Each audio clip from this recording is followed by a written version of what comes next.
Bismillahirrahmanirrahim. Kısa Yusuf Peygamber beşa seyemin. Yusuf Peygamber jbavê xwe û ji hemû malbatên xwe dûr bibû. Birayên wî yên bêbext ji zarokbûnê ve wî ji merhemeta bav mehrûm kiribûn. Diya Yusuf jî hê biçûk bû çûbû rehma Xwedê. Lêxwediyê wî heqîqî Xwedê bû. Wî ji bo wezîfeyeka mezin ji pêxemberiyê re amade dikir. Dema Yusuf mezin bû û gihîşt kemalê, Xwedê ji ber qenciya wî ilim û hikmet daye. Ji bilî hikmet û ilim Xwedê Yusuf zêde delal çêkiribû. Yê lê dinêrt ji cemala wî heyran dima. Qelb û dilê Yusuf jî ji sûreta wî delaltir bû. Şefqet û merhemeta wî jî ji her kesî re hebû.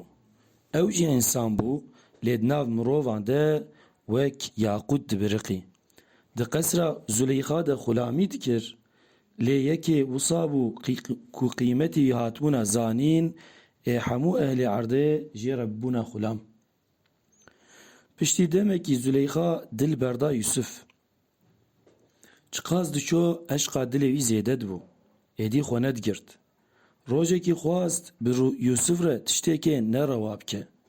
Wextê zilamê wî ji malê derket, hemû deryan li ser Yusuf girt û jê re got: Yusuf, haydê were, îro ez yê te me. Yusuf li ber vê teklîfê şaşma. Xwe spart Xwedê û got: Neûzu billah. Ez çawa li hemberî Rabbê xwe derkevim. Xwedê hewqas qencî li min kiriye, li min Xwedî derketiye, ez ê jî rabim li ber rabim. Ev tiştê ku teklîf dikî çê nabe. Ku ez li pey nefsa xwe werim û xeberê te bikim, ez ê bibime zalim. Xwedê jî zaliman hez nake û wan îflah jî nake. Ku Yusuf îşareta Rabbê xwe nedîtibûna, ew ê jî li pey hewesa xwe biçûna.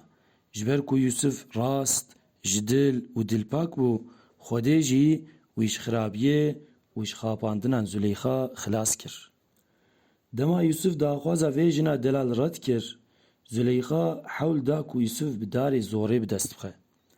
Yusuf hewl da ku jê bireve, baz da bi alî derî ve, Zuleyxa jî li pey baz da ku wî zeft bike. Li ber derî destê xwe avête gumnekê Yusuf.